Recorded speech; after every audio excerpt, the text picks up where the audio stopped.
తిరుపతిలో మాజీ మంత్రి పెద్దిరెడ్డి ఇంటి ముందు ఉద్రిక్తత చోటు చేసుకుంది. పెద్దిరెడ్డి ఇంటి ముందు జనసేన నాయకులు నిరసనకు దిగారు. పెద్దిరెడ్డి తన ఇంటి ముందు రోడ్డును ఆక్రమించి కంచె వేశారని జనసేన నాయకులు ఆరోపిస్తున్నారు. కంచెను తొలగించి రోడ్డు ప్రజలకు అందుబాటులోకి తేవాలని డిమాండ్ చేశారు. ఉద్రిక్తత నేపథ్యంలో పెద్దిరెడ్డి ఇంటి ముందు పోలీసులు భారీగా మోహరించారు. 3.5 సంవత్సరంగా ఉంది. ఈ రెండు వార్డులో ప్రభుత్వం మీరు ప్రభుత్వం పెద్దరెడ్డికి ఏమైనా కాపలా వేస్తారా? అట్లా కాదు, మరి అదిగా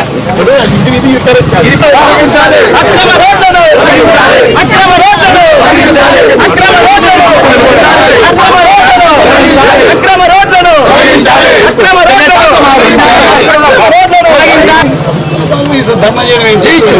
ప్రతిపక్షంలో ఉన్న ప్రజలకు సమస్య వచ్చినా ఎప్పుడైనా ధర్నా చేయాలి సార్. అది మీరు మొన్న ఎన్నికల్లో ఇక్కడ ప్రచారానికి వచ్చినప్పుడు ఇక్కడ పెద్దిరెడ్డి భూములు ఆక్రమించి సొంతంగా ఆయన ఇంటికి రోడ్డు వేసుకున్నాడు. ఆ రోడ్డు నిజంగా మున్సిపల్ డబ్బులు తీశారు. ఆ రోడ్డు ఇక్కడ నుంచి పక్క వీధికి అటాచ్ అది.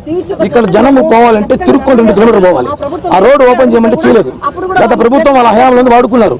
ఇప్పుడు అది మున్సిపల్ డబ్బులు, ప్రజల రోడ్డు ఎవరు వాడుకునేది, దాన్ని తొలగించమంటున్నాం.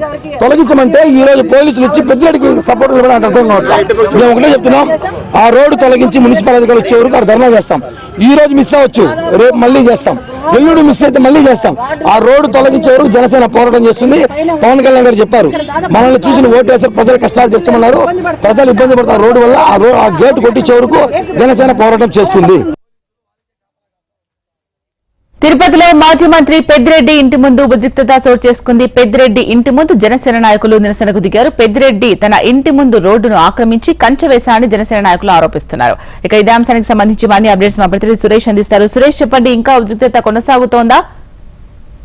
రైట్, ఏదైతే మాజీ మంత్రి పెద్దిరెడ్డి ఇంటి నివాసం వద్ద జనసేన నాయకులు ఇవాళ పొద్దున్నేసి ధర్నా నిర్వహించారు.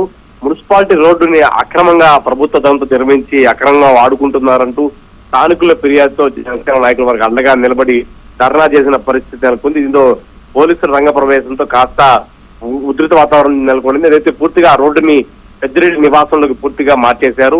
ఎప్పుడు పక్క తిరగకుండా చేస్తున్నారు కాబట్టి ఖచ్చితంగా ఆ ద్వారాన్ని తెరిచి సామాన్య ప్రజలు తిరిగే విధంగా చర్యలు తీసుకోవాలని జనసేన నాయకులతో టీడీపీ నాయకులు ధర్నా చేశారు. అయితే పూర్తిగా పోలీసు రంగ ప్రవేశంతో కొంత ఉధృత వాతావరణం చోటు చేసుకుంది. మున్సిపల్ అధికారులు స్పందించి 45 గంటల్లో చర్యలు తీసుకుంటామని హామీ ఇస్తే పూర్తిగా అక్కడ జనసేన నాయకులు తిరుగుముఖం పట్టారు. అయితే భారీ ఎత్తున పోలీసులు మోహరించడంతో ఏం జరుగుతుందో తెలియని పరిస్థితి నెలకొంది. అయితే పూర్తిగా పెద్దిరెడ్డి మాజీ మంత్రి పెద్దిరెడ్డి ఇంటి వద్దనే చోటు చేసుకోవడంతో ఒకసారిగా ఉధృత వాతావరణం చోటు చేసుకుంది.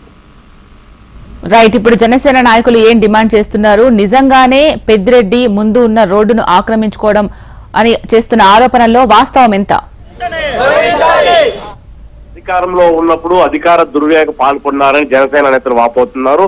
ఇదైతే పెద్దిరెడ్డి నివాసం ఉంటున్న మారుతి నగర్ అనే ఏరియాలో పూర్తిగా తూర్పు ముఖానికి చెందుకొని ఒక రోడ్డుని ఆక్రమించుకున్నారు. అది మున్సిపాలిటీ పరిధిలోకి వస్తుంది. ఆ రోడ్లో నిత్యం రాకపోకలు జనం కొనసాగించేవారు. గతంలో పూర్తిగా గత 3 ఏళ్లుగా ఆ రోడ్డుని పూర్తిగా పెద్దిరెడ్డి నివాసంకి ఆరుకొని పూర్తిగా నిర్మించేశారు కాబట్టి దాన్ని తొలగించాలని జనసేన నేతలు వాపోతున్నారు. దీని మీద మున్సిపల్ శాఖ స్పందించాల్సి ఉంది. మున్సిపల్ అధికారులు కూడా అక్కడికి చేరుకొని ధర్నాను విరమించే ప్రయత్నం చేశారు. ఆ రోడ్డుని పూర్తిగా ప్రభుత్వ యంత్రాంగం సంబంధించింది కాబట్టి మేము పరిశీలించి చర్యలు తీసుకుంటామని చెప్పారు. Right, thank you Suresh.